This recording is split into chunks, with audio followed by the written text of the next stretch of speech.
അപ്പോൾ friends, രാജ്യവ്യാപകമായിട്ട് mock drill നടത്തുമ്പോൾ നമ്മുടെ കാട്ടാക്കട ഫയർ സ്റ്റേഷൻ്റെ ഒപ്പം ചേർന്ന് സിവിൽ ഡിഫൻസുകാരായ ഞങ്ങളും മോക്ക് ഡ്രിൽ ചെയ്യാൻ വേണ്ടി ഇറങ്ങിയിട്ടുണ്ട്. കാട്ടാക്കട പോലീസ് സ്റ്റേഷനും Kattakkada fire station, revenue department, panchayat, അങ്ങനെ ഭരണ സംവിധാനങ്ങളെല്ലാം കൂടെ ചേർന്നാണ് ഈ ഒരു മോക്ക് ഡ്രിൽ അവതരിപ്പിക്കുന്നത്.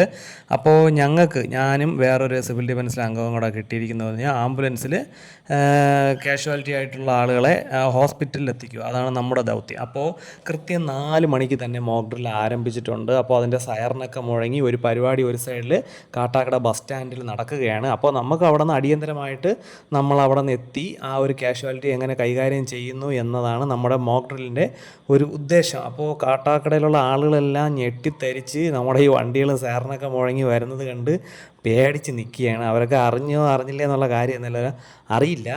എന്തായാലും കുറച്ച് പേർക്കൊക്കെ അറിയായിരിക്കും. അപ്പോൾ നമ്മൾ ആംബുലൻസിൽ നമ്മൾ എത്രയും പെട്ടെന്ന് വന്ന് കാഷ്വാലിറ്റിയൊക്കെ കയറ്റി കൊണ്ടുപോകുന്നു. കുറച്ച് വീഡിയോ ഒന്നും എനിക്ക് എടുക്കാൻ പറ്റിയിട്ടുണ്ടായിരുന്നില്ല. കാര്യം അവർ ഈ കാഷ്വാലിറ്റി നമുക്ക് പെട്ടെന്ന് ഹോസ്പിറ്റലിൽ എത്തിക്കുകയും വേണം, വീഡിയോ എടുക്കുകയും വേണം. എങ്കിലും കുറച്ച് വീഡിയോ ഒക്കെ മിസ്സിങ് ആണ്.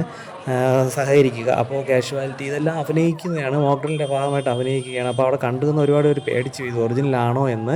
അപ്പോൾ പെട്ടെന്ന് അവിടെ ഒരു സ്ഫോടനത്തിൻ്റെ ആ ഒരു പ്രതീതിയൊക്കെ ബസ് സ്റ്റാൻഡിൽ ഉണ്ടാക്കി, കാഷ്വാലിറ്റി ഉണ്ടാക്കി അവരെ നമ്മൾ ആശുപത്രിയിലോട്ട് മാറ്റുകയാണ്. ഈ ഒരു സംഭവം നമ്മുടെ അടുത്തുള്ള നെയ്യാർ മെഡിസിറ്റി ഹോസ്പിറ്റലിലോട്ടാണ് ഇവരെ മാറ്റുന്നത്. ആളുകളെല്ലാം അമ്പരം നീക്കിയത് എന്തൊരു പാടെന്നും പറഞ്ഞുകൊണ്ട് കുറച്ച് പേർക്കൊക്കെ കാര്യം മനസ്സിലായിട്ടുണ്ട്, കുറച്ച് പേർക്ക് കാര്യം മനസ്സിലായിട്ടില്ല. അപ്പോൾ ഞാൻ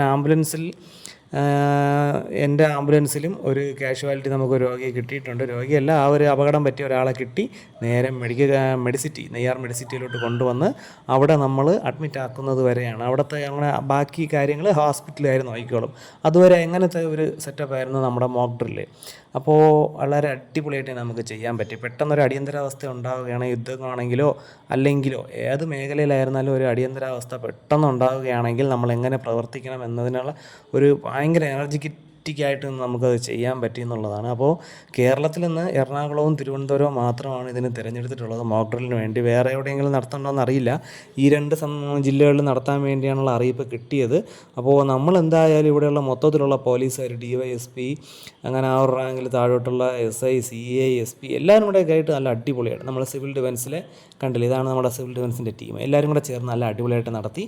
പിന്നെ ഇതിൻ്റെ ഒരു അവയർനെസ് ക്ലാസ്സുകൾ വിവിധ മേഖലയിലുള്ള ഒരു DYSP, revenue department, SI, panchayat, ആരോഗ്യ മേഖല, ഫയർ ഓഫീസർ എല്ലാവരും കൂടെയൊക്കെ ചേർന്ന് നല്ലൊരു ക്ലാസ്സും അതിൻ്റെ ഒരു ബോധവൽക്കരണ ക്ലാസ്സൊക്കെ നൽകിയാണ് അവിടെയുള്ള പബ്ലിക്കിനെയും നമ്മളെയും എല്ലാവരും കൂടെയൊക്കെ ഇപ്പോഴത്തുള്ള നിലവിലെ സാഹചര്യങ്ങളൊക്കെ വിശദീകരിച്ച് തന്ന് നമുക്കതൊരു ബോധ്യപ്പെടുത്തി. നല്ല അടിപൊളി ഒരു എക്സ്പീരിയൻസ് ആയിരുന്നു. ആദ്യമായിട്ടാണ് ഞാൻ ഇങ്ങനെ ഒരു മോക്ക് ഡ്രില്ലിന് പങ്കെടുക്കുന്നത്. അപ്പോൾ മോക്ക് ഡ്രില്ലൊക്കെ കഴിഞ്ഞ് പോയത് തന്നെ നമ്മുടെ നെയ്യാർ മെഡിസിറ്റിയിൽ നിന്ന് നമ്മുടെ സിവിൽ ഡിഫൻസ് അംഗങ്ങൾക്ക് എല്ലാവർക്കും ഓരോ ചായയും കടിയും തന്നു കേട്ടോ. അതൊരു സന്തോഷമായിട്ടുള്ള കാര്യമായിരുന്നു. അപ്പോൾ നമ്മൾ ചായയും കടിയൊക്കെ കഴിച്ച് നേരെ പങ്കജകസ്തൂരി ഹോസ്പിറ്റലിലോട്ട് പോവുകയാണ്. പങ്കജകസ്തൂരി ഹോസ്പിറ്റൽ സ്റ്റാഫിനും നമ്മുടെ നമ്മുടെ ഫയർ ഓഫീസർ അവിടെ വിശദമായിട്ടുള്ള ഒരു ക്ലാസ്സൊക്കെ എടുത്ത് അതിൻ്റെ ഇപ്പോഴത്തുള്ള സാഹചര്യങ്ങളൊക്കെ വിശദീകരിച്ച് കൊടുത്തു. അപ്പോൾ ഫ്രണ്ട്സ്, വീഡിയോ ഇഷ്ടപ്പെട്ട എല്ലാവരും സബ്സ്ക്രൈബ് ചെയ്യുക, ലൈക്ക് ചെയ്യുക, ഷെയർ ചെയ്യുക. പുതിയൊരു വീഡിയോ ആയിട്ട് കാണുന്നവർ എല്ലാവർക്കും ഗുഡ് ബൈ.